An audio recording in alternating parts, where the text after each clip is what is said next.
মঙ্গলবার ব্যারাকপুরের ২ নম্বর ওয়ার্ডের পৌরপিতা সম্রাট তপাদারের উদ্যোগে টিটাগড় থানার পরিচালনায় সাইবার ক্রাইম থেকে সামাজিক সুরক্ষা বিষয়ক এক সচেতনতা শিবির অনুষ্ঠিত হল।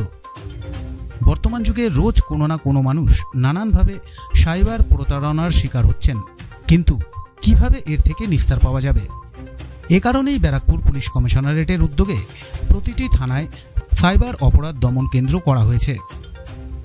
এর ফলে কোনো মানুষ সাইবার প্রতারণার শিকার হলে থানাতে গিয়েই সুরাহা করতে পারবেন।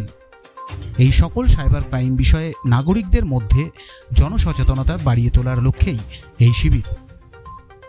ইনসিডেন্ট হয় তাহলে তৎক্ষণাৎ দেরি না করে আমাদের সেই সাইবার সেলে যাচ্ছে পুলিশ বন্ধুকে, আমাদের 24/7 সেখানে তাকে গাইড করা হচ্ছে। আপনার একটা নতুন স্টার্ট হয়েছে, অনেকেই হয়তো জানেন না যে আলাদা করে সাইবার সেল আছে। কেননা সাইবার ফ্রড হলেই আমাদের সবার প্রথমে মাথায় আসে সাইবার থানাতে যাব। সাইবার থানাতে যাওয়ার প্রয়োজন এখন আর নেই। এখন আপনারা সরাসরি যার যেই থানার আন্ডারে বাড়ি সেই থানাতে গেলেই সেই থানার একটা ডেডিকেটেড একটা সাইবার টিম আছে, তার একজন নোডাল অফিসার আছে, তার নিচে 2-3 জন করে থানারই লোক আছে যারা আপনাকে অল ওভার গাইড করে দেবে। যদি আপনার সাইবার ফ্রডের কোনো ভিক্টিম হন আপনারা, তাহলে ওখানে গিয়ে যোগাযোগ করতে পারেন। সেকেন্ড, দেখুন, আমাদের ব্যারাকপুরের মাননীয় পুলিশ কমিশনার শ্রী অলোক রাজরিয়ার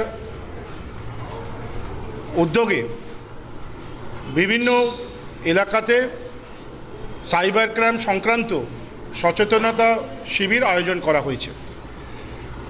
এইটা কিছুদিন হলো আনুষ্ঠানিক উদ্বোধন মাননীয় সিপি সাহেব শুরু করেছিলেন, কিন্তু নির্বাচনের জন্য বিভিন্ন জায়গায় অনুষ্ঠিত হয়নি।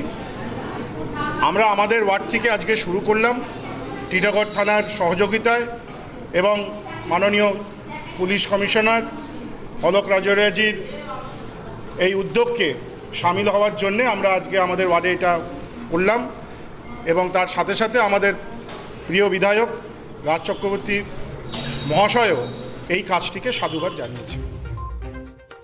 ব্যারাকপুর থেকে তপন রায়ের রিপোর্ট, আজকের সংবাদ।